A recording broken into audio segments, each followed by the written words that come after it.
Hoy os voy a hablar de un tema que no tenía pensado traerlo al canal, pero creo que es realmente importante. Y más si lo que yo os pueda transmitir a modo de reflexión, a modo de sugerencia, podáis dar vuestra opinión. Y digo podáis dar vuestra opinión porque no soy experto en lo que voy a hablar hoy.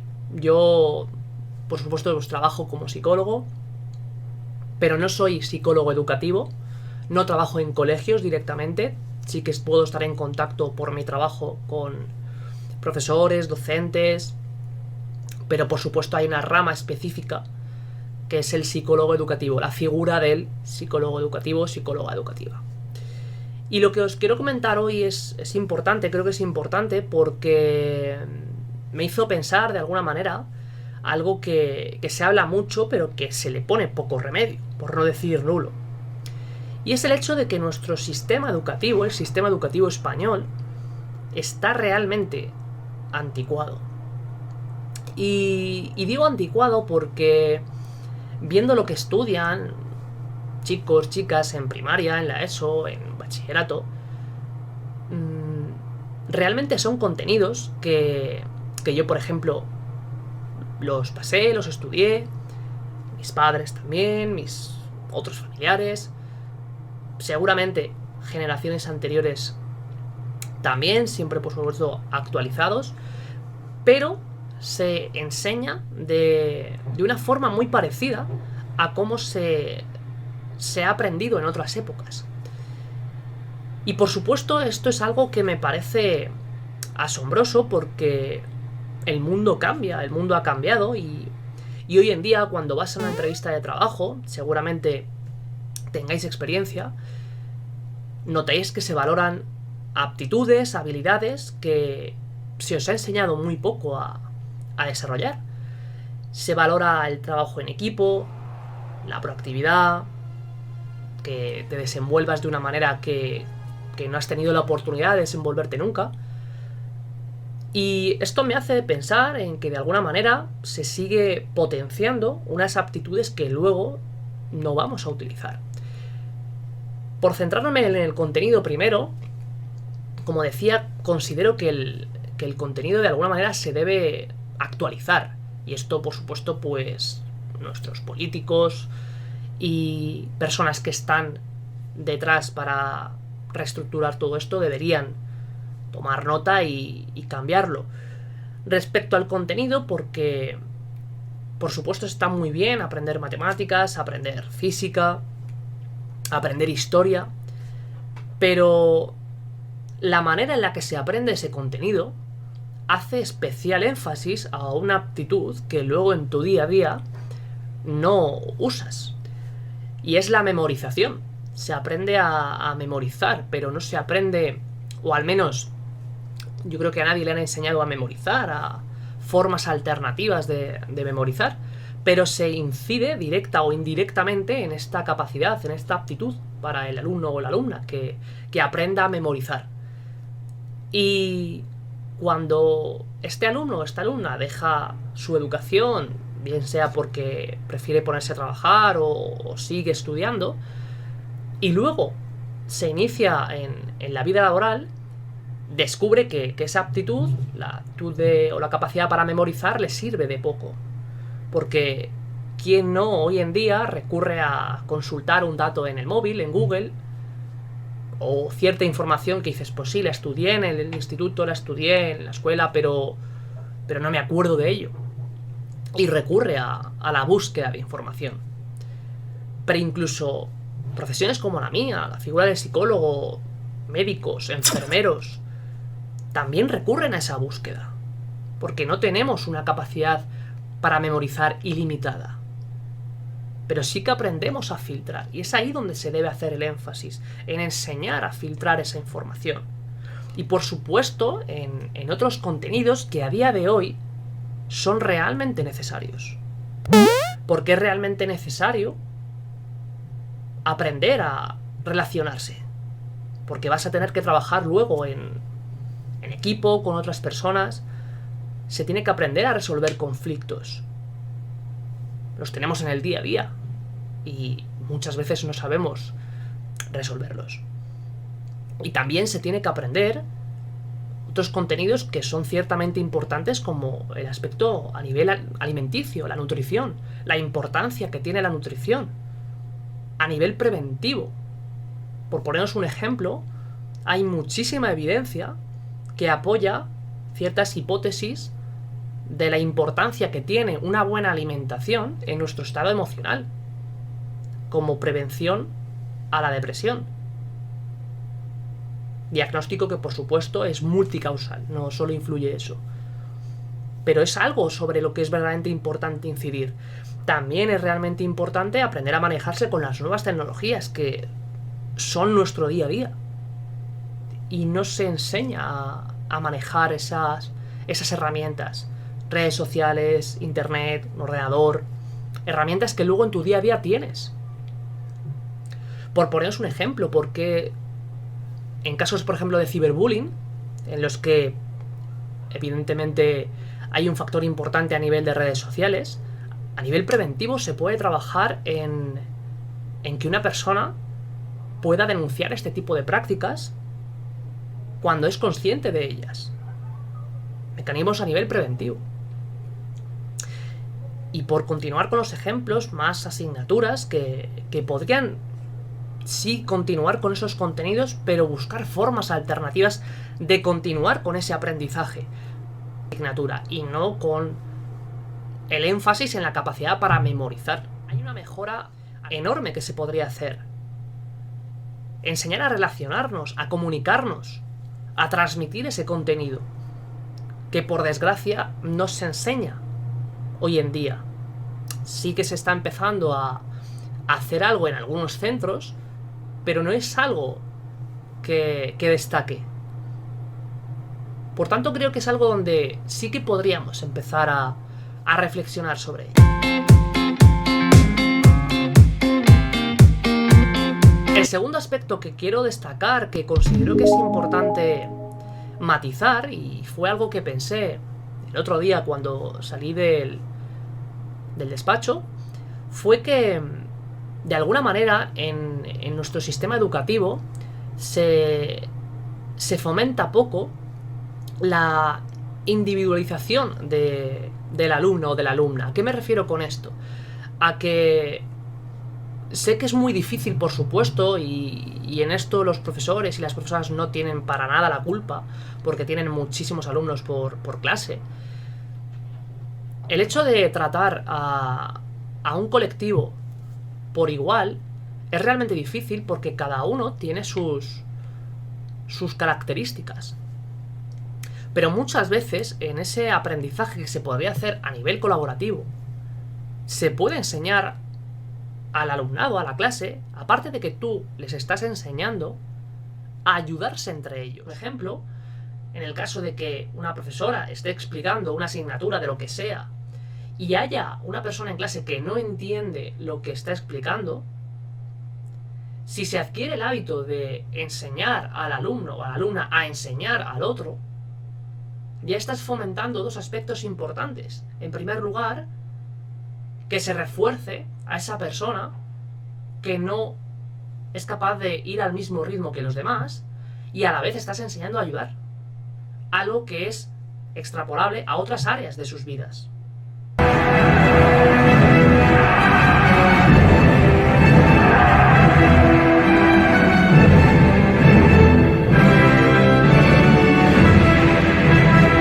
Y es un aprendizaje muy bueno.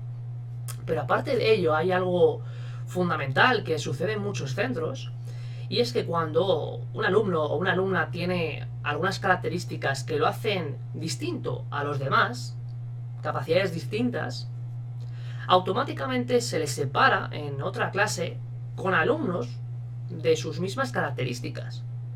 Y esto es algo terrible porque, de alguna manera, para empezar, estás separando a unos de otros, y esos que no se adaptan a lo que tú has etiquetado como lo normal, les pones una etiqueta.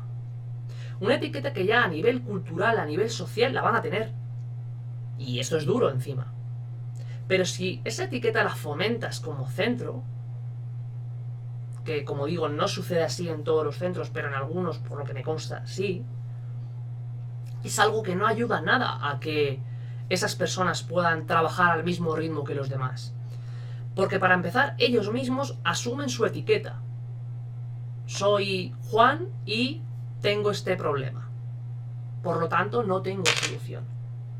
Y eso es algo muy negativo, porque una etiqueta puesta o autoimpuesta a un chico o una chica de primaria o de secundaria es algo muy negativo para su autoestima. Aspecto que es vital que trabajemos diariamente. Y a su vez, a los alumnos que se quedan en la otra clase, no les estás enseñando a relacionarse con alumnos de otras capacidades. Voy a poneros un ejemplo. Una persona que tenga TDAH y se le separe en otra clase, a los alumnos que no lo tienen, no les estás enseñando a relacionarse con personas que sí que tienen TDAH. Y luego, las personas que tienen TDAH serán adultas y trabajarán y tendrán que convivir, por supuesto, con otras personas. Y al revés. ¿Y en qué punto has aprendido a relacionaros entre todos? O a relacionarse entre todos. Creo que es algo en lo que se puede incidir, se puede matizar y se puede trabajar en ello. Porque es importante. Como os digo, esto lo estoy diciendo sin ser experto en psicología educativa. Pero sí, pues lógicamente soy psicólogo y sí que soy experto en el área infanto-juvenil.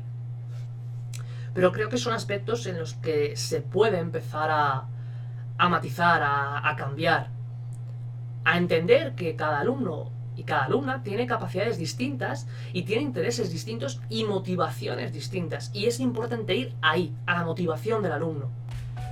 Porque ese chico o esa chica tiene una motivación, tiene algo que le gusta. Y alumnos o alumnas que están en clase y que se aburren, a lo mejor no es porque no tengan una dificultad, que hay chicos y chicas que sí lo tienen, que sí tienen esa dificultad y es necesario el apoyo. Pero hay otros que simplemente se aburren y cuando están haciendo otra actividad que realmente les interesa, no tienen ninguna dificultad. Entonces creo que es algo en lo que sí que se puede empezar a cambiar, pero es algo muy difícil y que es preciso pues trabajar mucho para que llegado a un punto la situación cambie, pero es interesante reflexionar sobre ello.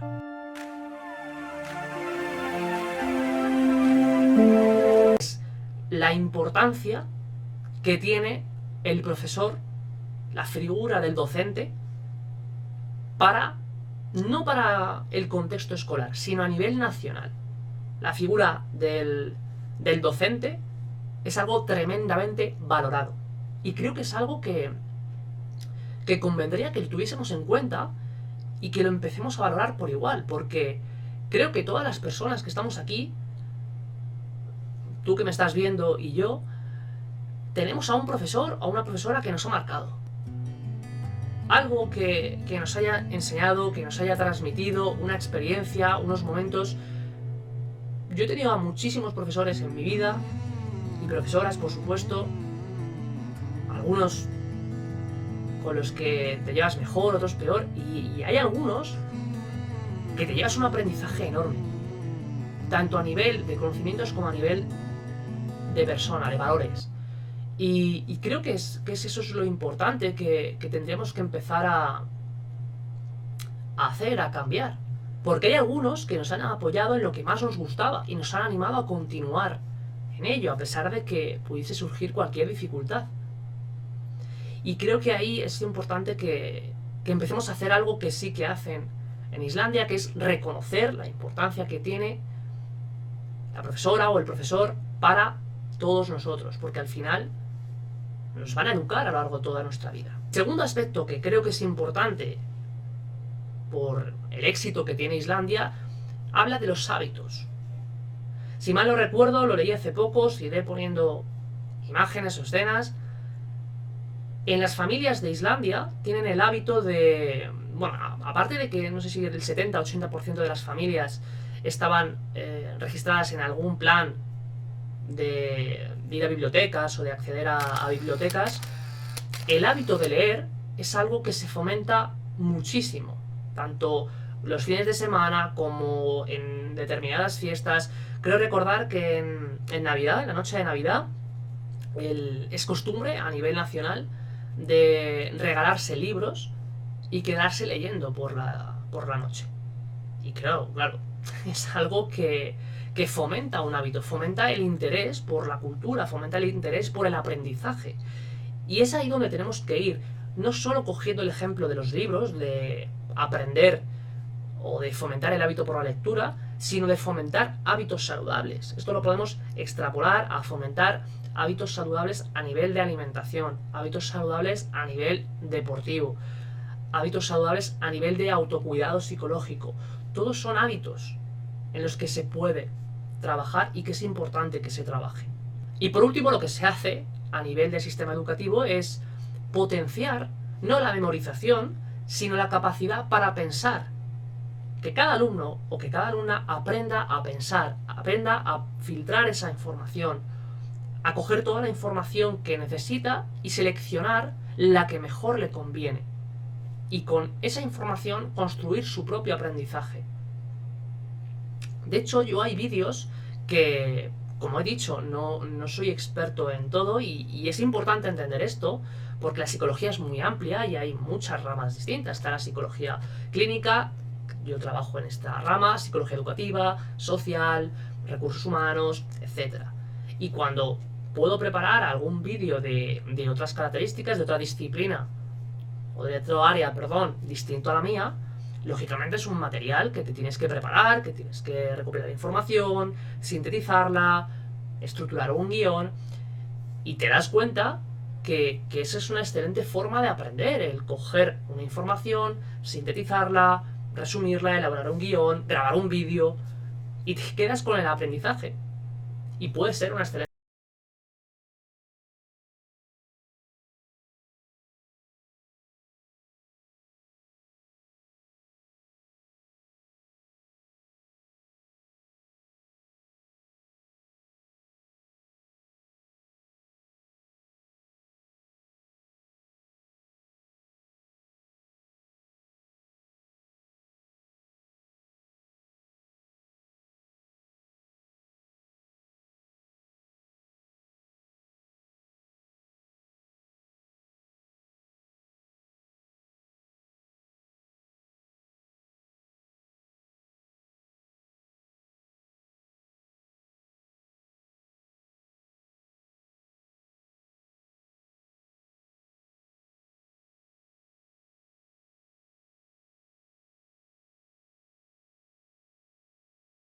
En próximos vídeos, un saludo y hasta la próxima. Hasta luego.